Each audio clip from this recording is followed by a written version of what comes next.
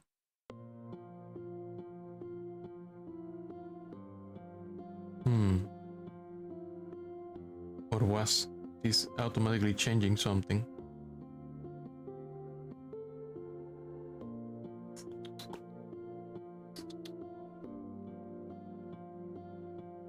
Commit merge.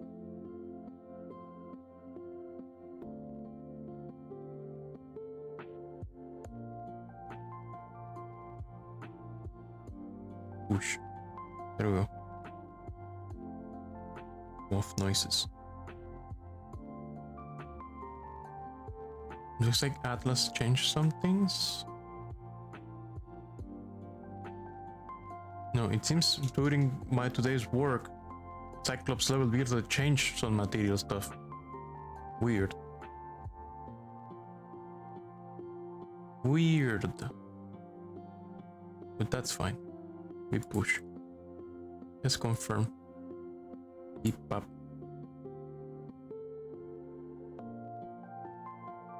Meets.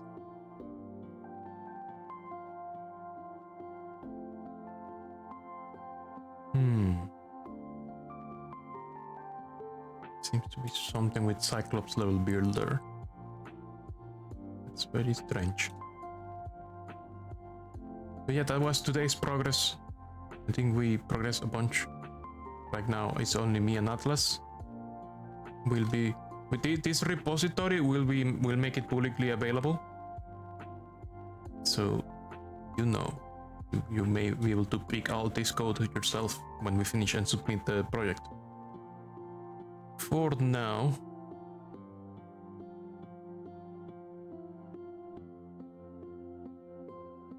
let's put this to sleep.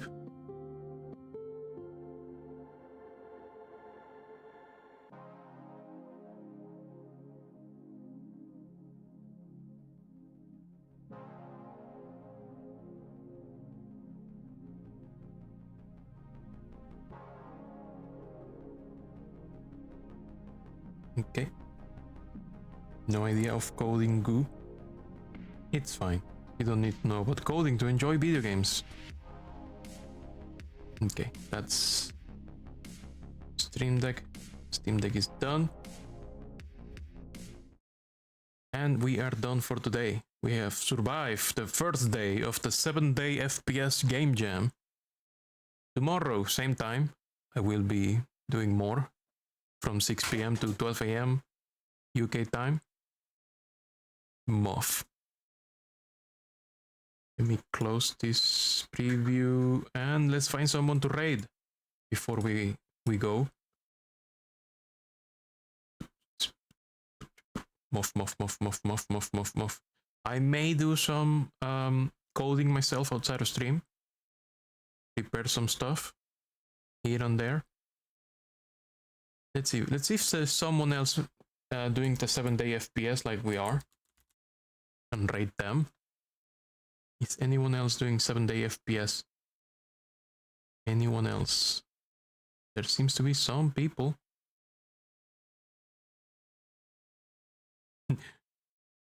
The past videos. Let's see what this person is doing.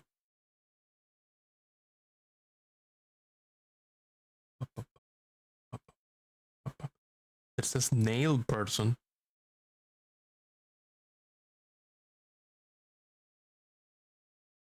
Okay, let's rate them. PG Komei.